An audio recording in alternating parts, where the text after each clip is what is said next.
kabajamtoota daawwattoota miidiyaa Wiirtuu bakka jirtanitti nagaan keenya isin haa ga'u.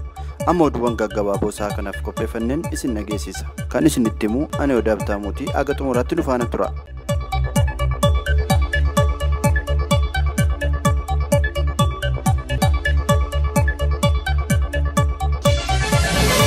Itoophiyaan rakkoolee dinagdee gurguddoo ishee mudatan furuuf gargaarsa maallaqaa taasifamuu danda'u ilaalchisee mariin gaggeeffamaa akka jiru fandii maallaqa idil addunyaa IMF mirkaneesse. Daayirektarri Kominikeeshinii IMF Juulii Koosaak ibsa gaazexaa fulbaana 29 bara 2023 akka lakkoofsa Awurooppaatti kennaniin Itoophiyaan dhimmoota dinagdee biyyattii mudatan hedduu kanneen akka wabii midhaan nyaataa, waldhabdee biyya keessaa dhiyeenya kana booda fedhii deebisanii ijaaruu, qaaleensa jireenyaa olaanaa akkasumas hanqina maallaqaa alaa fi rakkoolee meeshaalee alaa galaniin muddamteetti. Koosaak waggoota dhiyoo asitti balaawwan ulfaatoo kanneen akka gogiinsa weerara COVID-19 walitti bu'iinsa keessoo itti fufee jiruu fi daballii gatii addunyaa sababa waraana Yuukireen keessatti raawwatameen haalaan akka hammaatee ibsaniiru. Gargaarsa IMF irraa gaafatamaa jiru kun yeroo rakkisaa keessatti Itoophiyaan dinagdee ishee tasgabbeessuu fi sadarkaa jireenyaa lammiilee ishee fooyyessuuf gargaaruuf kan kaayeffatedhas jedhame. Mirkaneessa IMF irraa kan argame yeroo Itoophiyaan marii irraa deebiin gurmaa'insa liqii irratti tarkaanfii harkifatee eeggachaa jirtutti IMF liqii alaa hagam akka irra deebiin gurmaa'uu akka barbaadu murteessuuf fedhii dhabuun isaa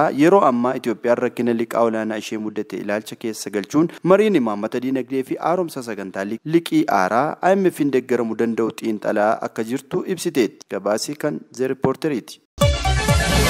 Seenaa yaalaa Itoophiyaa kunuunsuuf tarkaanfii barbaachisaa fudhatameen hospitaalli Specialized Alert Comprehensive Foundation fayyaa Sasakaawaa Jaappaan waliin adoolessa 27 bara 2023 akka lakkoofsa Awurooppaatti waltajjii marii bu'a qabeessa ta'e Finfinneetti godhaniiru. Ibsa gaazexeessummaa Eejensii Pireesii Itoophiyaaf ergame ilaalchisee xiyyeeffannaan marii kanaa hospitaala yaadannoo Zannaba Warqee haaromsuu yoo ta'u, kaayyoon isaas hospitaalicha gara muuziyeemii biyyaalessaatti jijjiiruudhas jedhame. Hoogganaan waliigalaa hospitaalichaa Shimallis Gazzaany namoota hirmaattota kana wayita simatan haaromsa booda gara muuziyeemii idil addunyaatti jijjiiruun barbaachisummaa seenaa hospitaalichaa eeguun barbaachisaa ta'uu cimsanii dubbataniiru. Hospitaalichi gamoo yaadannoo Zannaba Warqee durii seenaa fi hambaa durii isaa eeguun muuziyeemii dhukkuba gogaa biyyaalessaa akka ta'uuf biyyoota adda addaa waliin haasa'uun irratti dammaqinaan bobba'aa akka jiru kan agarsiisudha. Daayirektarri olaanaa dhaabbata qorannoo Armaheer Ansanii fi Piroofeesar Afawarqee Kaasuu dhaabbatichi yeroo dheeraaf tajaajila barbaachisaa hawaasaaf leenjii, tajaajila yaalaa fi qorannoodhaan kennuudhaaf kutannoo qabaachuusaa ibsaniiru. Muuziyeemii yaalaa hundeessuun hojii murteessaa dhaabbaticha hawaasaaf of kennuu isaa kan cimsu ta'uu cimsanii dubbataniiru. Gabaasi kan gaazexaa Heraald. Lakkoofsi godaantota Afrikaa gara Awurooppaatti ce'uuf utuu yaalanii galaana Meeditiraaniyaaniin lubbuun darbanii dachaa 3 dabaluu dhaabbanni mootummoota gamtoomanii beeksise. Baatii waxabajii darbee hanga hagayyaatti godaantonni 990 galaana Meeditiraaniyaaniitti lubbuun isaanii akka darbee gabaasa baaseen akeekeera. Bara darbee lakkoofsi godaantota galaana kanaatti lubbuun isaanii darbee 334 akka ture heeruu Afrikaa Niwus gabaaseera. Awurooppaatti kooluu galtummaa argachuuf imalarra utuu jiranii daa'imman lubbuun isaanii darbu dabalaa dhufuu kan heere dhaabbatichi dhimmicha irratti kutannoon siyaasaa dhabamuun rakkochi akka babal'atu taasisuu ibseera. Oduu ispoortiitiin taphni Pirimeer Liigii Itoophiyaa kan bara 2016 boru istaadiyeemii Yuunivarsiitii Saayinsii fi Teekinooloojii Adaamaatti kan eegalu ta'uun ibsameera.